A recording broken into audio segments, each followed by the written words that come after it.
Hello बच्चों, इस lecture में हम स्टडी करेंगे non polar and polar molecule के बारे में।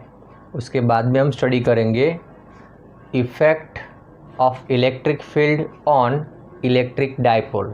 ओके, तो पहले देखते हैं explain non polar and polar molecules.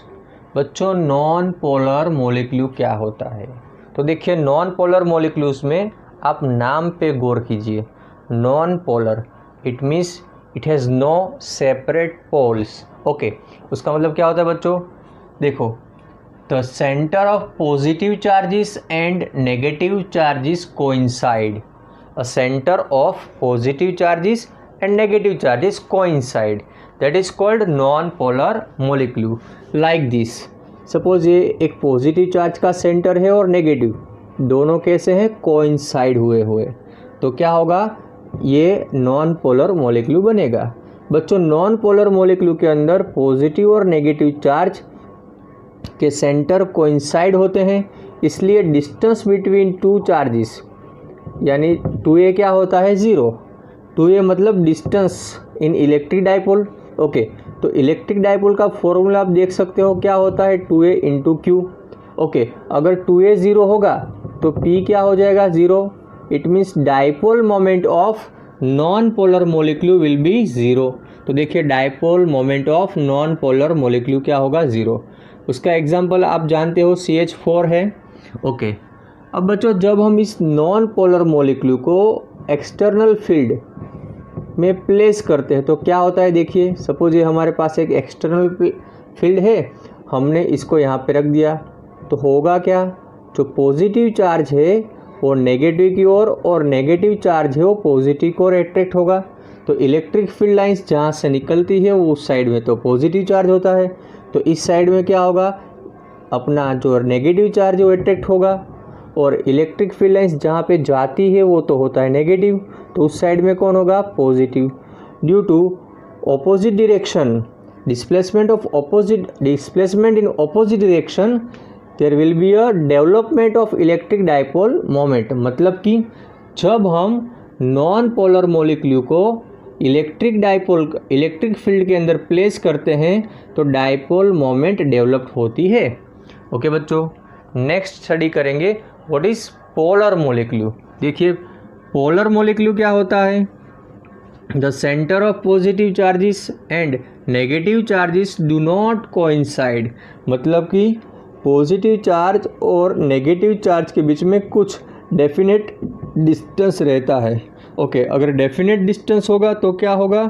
It possess electric dipole moment.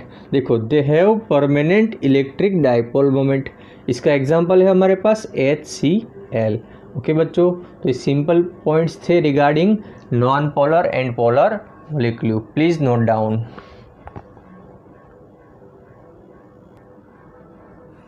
बच्चों, अब हम स्टडी करेंगे electric dipole in external electric field, और we can say find out torque acting on electric dipole in uniform external electric field.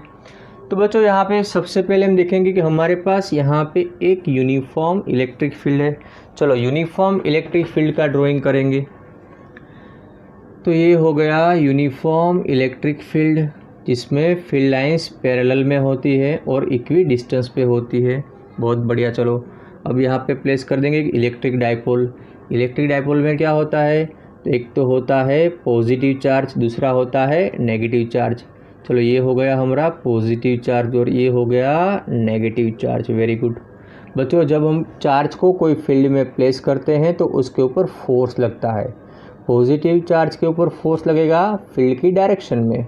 Okay, तो इस force को हम बोलेंगे F1, जो होगा Q इंटू E। चलो, नेगेटिव चार्ज पे फोर्स कहाँ लगता है? फील्ड के ऑपोजिट डायरेक्शन में, वो होगा आपका F2 equal to minus QE। बच्चों, डाइपोल मोमेंट में जो डाइपोल में दो चार्ज होते हैं उसका डिस्टेंस हम लेते हैं 2a। चलो, ओ भी हमने लिख दिया। अब बच्चों, ज़रा ध्यान से देखिए, यहाँ पे जो line of action of forces है उसका परपेंडिकुलर डिस्टेंस हम कैसे निकालेंगे? तो चलिए हम इस लाइन को थोड़ा पीछे ट्रेस करते हैं, पीछे पीछे पीछे पीछे पीछे, ओके। और यहाँ से हम परपेंडिकुलर ड्रॉ कर देंगे। तो बच्चों ये होगा 90 डिग्री, ओके। अब थोड़ा नॉमेनक्लेचर कर लेते हैं। चलो इसको बोलेंगे ए पॉइंट, इसको बोल देंगे बी और इसको बोल देंगे सी, ओके। तो देखो बच्चों, ये दोनों जो फोर्स है और दोनों फोर्स के अंदर एक परपेंडिकुलर डिस्टेंस बन रहा है और वो क्या है? ए सी होगा, ओके। ये आप ध्यान रखिए। चलिए थोड़ा फिगर को हम एक्सप्लेन कर लेते हैं। Consider electric dipole with electric dipole moment E equal to 2aq in uniform electric field, in uniform electric field as shown in figure। बढ़िया हो गया भाई, सारी बातें एक सेंटेंस में लिख दिया, ओके। चलो अब force acting on plus Q charge. बच्चों वो क्या है? F1 है। F1 क्या होगा? प्लस क्यू ई। हमने क्यू चार्ज का फोर्स लिख लिया। चलो अब force acting on minus Q charge, वो क्या होगा? F2 जो है माइनस क्यू ई। बच्चों यहाँ पे हमने दोनों फोर्सेस लिख लिए। चलो अब ज़रा नेट फोर्स को चेक कर लो। नेट फोर्स क्या लगेगा? नेट फोर्स होगा दोनों फोर्स का addition, plus q e and minus q. It means बच्चों नेट फोर्स क्या आता है? ज़ीरो। याद रखिए कि इलेक्ट्रिक डाइपोल को जब हम यूनिफॉर्म फील्ड में प्लेस करते हैं तो उसका ऊपर नेट फोर्स ज़ीरो होता है। और बच्चों जब ये नेट फोर्स ज़ीरो होता है ना, तब कोई मैकेनिकल हरकत होती नहीं है, मतलब कि it is mechanically equilibrium, okay. There is no linear motion. ये क्या हो गया? मैकेनिकल इक्विलिब्रियम की कंडीशन हो गई। बच्चों अब आगे सोचते हैं कि since forces are equal in magnitude, ये हमारे फोर्स कैसे थे? मैग्नीट्यूड इक्वल था, are equal in magnitude, opposite इन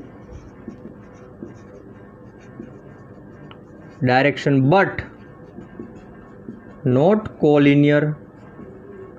बच्चों ये तो कंडीशन हो गई।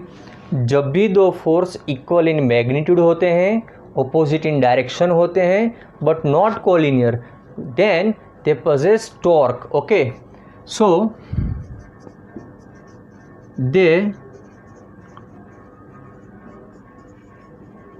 तो बच्चों वो क्या करेंगे? They possess torque on electric dipole. तो बच्चों टॉर्क क्या होता है जरा देखते हैं, तो हमें पता होना चाहिए। टॉर्क का फॉर्मूला क्या होता है? Magnitude of any one force, और दूसरा होता है यहाँ पे प्रोडक्ट में perpendicular distance between two forces. तो बच्चों ध्यान से देखते हैं, मैग्नीट्यूड ऑफ फोर्स तो हमें पता है, क्यू ही आ जाएगा क्योंकि एक का फोर्स प्लस क्यू है, दूसरे का माइनस क्यू ही, ओके। चलिए लिखते हैं क्यू इंटू ई। अब आएगी बात परपेंडिकुलर डिस्टेंस की। तो परपेंडिकुलर डिस्टेंस क्या होगा बच्चों? यहाँ पे ए सी होगा। क्या होगा? ए सी, ओके। तो ज़रा हम ए सी को निकालेंगे, ओके। गर्मी में लगाते हो ऐसे नहीं है, ज़रा ध्यान से देखना। ए सी क्या होगा? ट्रायंगल की एक साइड है जो हमने ऑलरेडी बता दी आपको। चलो अब देखो यहाँ पे इलेक्ट्रिक डाइपोल मोमेंट जो हमारा है वो नेगेटिव टू पॉजिटिव डायरेक्शन में है, ओके। तो ये हो गया डायरेक्शन ऑफ डाइपोल मोमेंट। और उसने हमारे एक्सटर्नल फील्ड के साथ कौन सा एंगल बनाया है? थीटा एंगल बनाया हुआ है, ओके। तो अब साइन थीटा का एक फॉर्मूला होता है ऑपोजिट अपॉन हाइपो। तो क्या होगा? ए सी अपॉन ए बी। लिखिए बच्चों, ए सी अपॉन ए बी। ए सी को बनाएंगे ऑब्जेक्ट, तो क्या होगा? A B sine theta. बच्चों ए बी का लेंथ क्या है ज़रा देखिए, ए बी का लेंथ क्या होगा? 2a। तो हम लिखेंगे यहाँ पे 2a साइन थीटा, हम लिखेंगे 2a साइन थीटा, ओके। तो 2a साइन थीटा हो गया। अब बच्चों ए सी के बदले लिखेंगे q इंटू ई 2a साइन थीटा। चलिए 2a को क्या बोलते हैं हम, p बोलते हैं, तो pe साइन थीटा। आप यहाँ पे रीजन लिख सकते हो, क्या है रीजन यहाँ पे, p equal to 2aq dipole moment की वैल्यू है बच्चों। तो आपको टॉर्क क्या मिलेगा, pe साइन थीटा। ओके, अब बच्चों ज़रा ध्यान से देखिए, टॉर्क हमारी कैसी क्वांटिटी है, टॉर्क तो वेक्टर क्वांटिटी है, तो वेक्टर में क्या करेंगे, tau vector equal to p cross e vector. Okay, तो ये हो गया टॉर्क। बच्चों आपकी जानकारी के लिए हम बोलना चाहते हैं कि टॉर्क का डायरेक्शन क्या होता है। डायरेक्शन क्या होता है, it is in the direction of plane made by p and e, और we can say that direction of torque is perpendicular to both p and e। Torque का जो डायरेक्शन है वो डाइपोल मोमेंट और electric field दोनों के perpendicular होगा। Okay, तो ये भी आप नोट डाउन कर सकते हो। एक्स्ट्रा पॉइंट हम यहाँ पे लिख रहे हैं कि टॉर्क कैसा क्वांटिटी है बच्चों, टॉर्क है हमारा वेक्टर क्वांटिटी, डायरेक्शन क्या होगा, perpendicular to p and e both. Okay, उसका यूनिट क्या होता है बच्चों, टॉर्क का यूनिट होता है न्यूटन इंटू मीटर, जो हम पहले से जानते हैं, और इसके ऊपर से वही निकलेगा। ओके, आगे बढ़ते, डायमेंशन फॉर्मूला क्या होगा, m1L2T-2, तो ये भी काम की चीज़ है। चलिए बच्चों लिख लेते हैं, फिर हम इसके केसेस पढ़ेंगे। Okay, very good. चलिए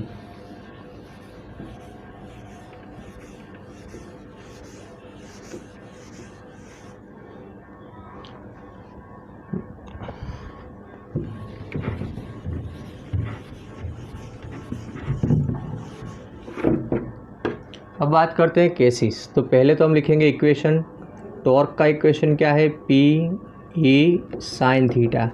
torque acting on electric dipole in electric field is tau p e sine theta if p vector and e vector are parallel to each other.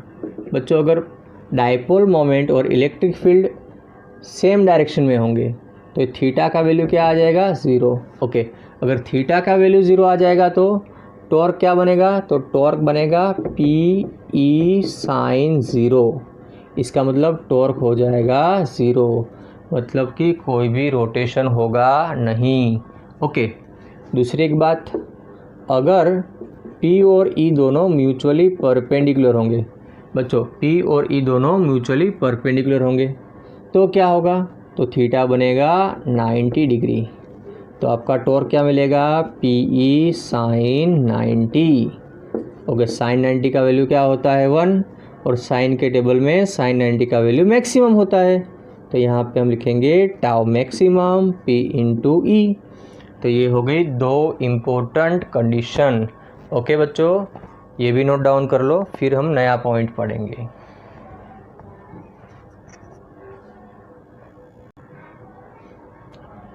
Okay बच्चों, नेक्स्ट पॉइंट आता है कि जब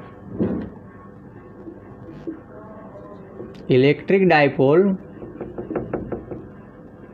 is parallel to electric field, ये रहा हमारा electric dipole, electric field. Okay, अब हमें इलेक्ट्रिक डाइपोल कुछ इस तरह से प्लेस करनी है कि उसकी डायरेक्शन इलेक्ट्रिक फील्ड के पैरेलल में हो। देखिए ये इलेक्ट्रिक फील्ड का डायरेक्शन कहाँ से कहाँ होता है, पॉजिटिव टू नेगेटिव। अब यहाँ पे हम क्या करेंगे, यहाँ पे नेगेटिव चार्ज रख देंगे और यहाँ पे positive charge.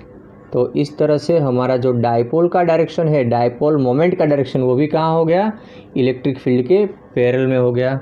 Then if electric dipole is parallel to electric field, तो क्या होगा बच्चों, सो फोर्स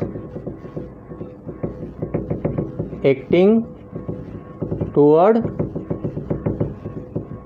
इंक्रीजिंग फील्ड।